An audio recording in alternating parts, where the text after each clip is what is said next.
Fala aí, fanático vascaíno, fanática vascaína. Ótimo domingo para você. Uma feliz Páscoa é o que o nosso canal deseja para você e para sua família, que você esteja com os seus bem pertinho nesse domingão super especial.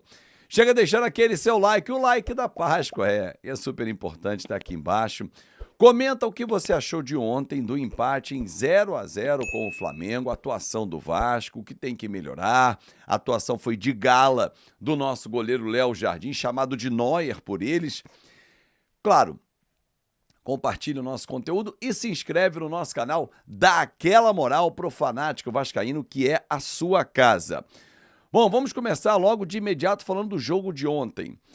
Eu achei o resultado, ou seja, um empate, do tamanho que foi o jogo.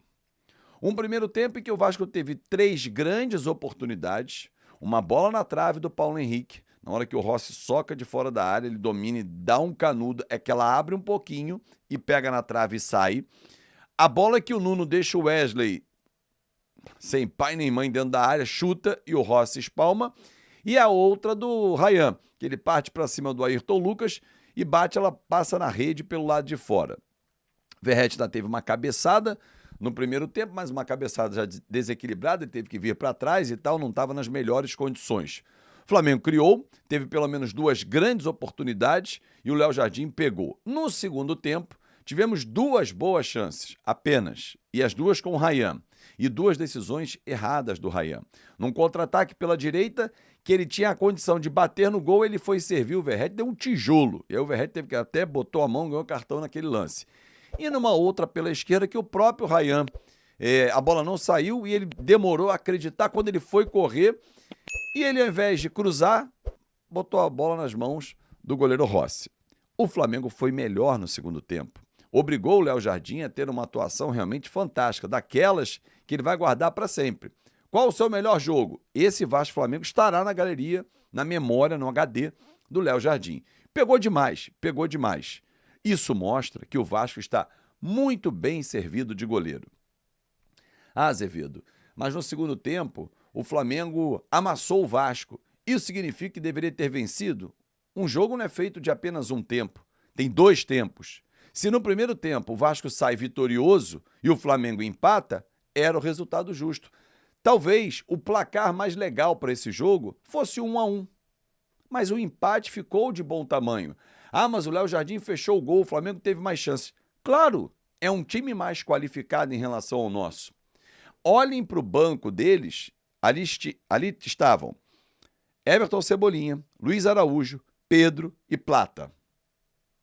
No nosso, equivalente para essa função, Lloyd e Alex Teixeira, Garré. Há uma diferença muito grande. Mais uma vez, o Alex Teixeira não performou, não entrou bem no jogo. Garré, mais uma vez, também não entrou bem no jogo. Aliás, está demorando um pouquinho mais a se firmar. Enquanto o Nuno Moreira rapidamente já se firmou, o Garré está encontrando mais dificuldades.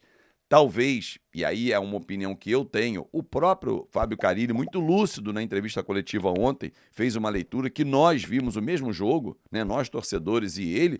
O que é legal é que o Garré é um meia, que joga por fora também, mas ele é um meia, e não é do enfrentamento do 1 contra 1.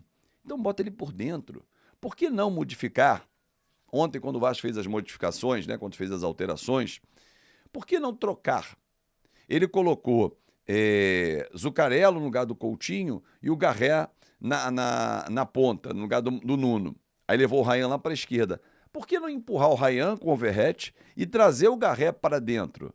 Como 2 meias num 4-4-2. O Vasco ficaria naquele momento com o Moura, Jair, Garré e Zuccarello. Por que não jogar com 2 meias? Eu não entendo essa necessidade de ter que abrir para fazer um ponta. Ele pode cair por ali? Pode. Mas não obrigatoriamente jogar por ali. Eu acho que aí a diferença se encontra. Gostei da formação tática do time. Acho que a formação que começou é a formação para terça-feira, para pegar o Lanús em casa. Sul-Americana, jogo importantíssimo. Depois o Vasco tem o Cruzeiro fora de casa no outro domingo. São os 2 próximos jogos do Vasco. E agora, amigo, é pauleira, é pedreira em cima de pedreira, não tem jeito.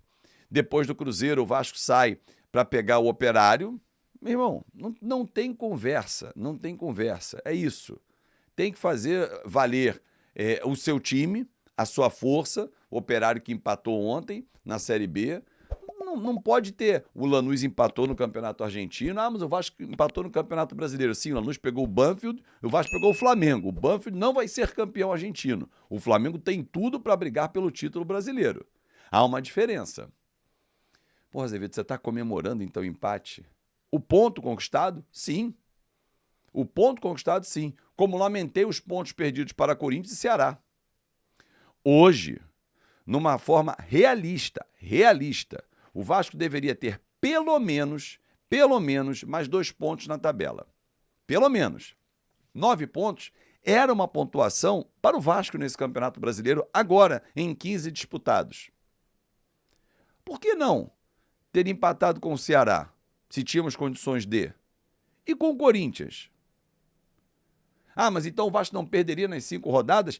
O jogo que eu não contava com um resultado positivo era do Flamengo, pela diferença técnica. Mas nós encaramos o Flamengo no primeiro tempo de igual para igual. Claro que não dá para medir forças com o Flamengo o tempo todo.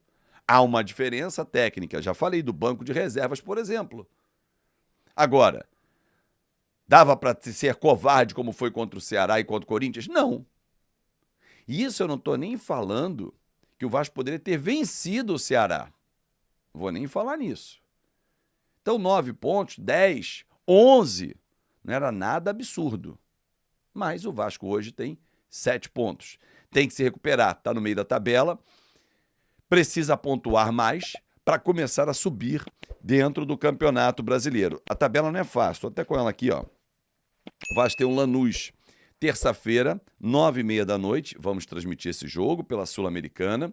Depois encara o Cruzeiro, 6h30 da noite, lá, o jogo é fora também. Depois, no feriado, dia 1º de maio, encara o Operário fora, ou seja, 2 jogos em sequência fora de casa. E aí começa uma sequência fora pesada do Vasco, porque Vasco e Palmeiras, dia 4 de maio, é em Brasília. Depois, dia 7 de maio, Puerto Cabello, lá na Venezuela. Viagem longa pela Sul-Americana. Volta e dia 10 de maio tem o jogo com a equipe do Vitória, em Salvador. Sai para pegar o Lanús, dia 13.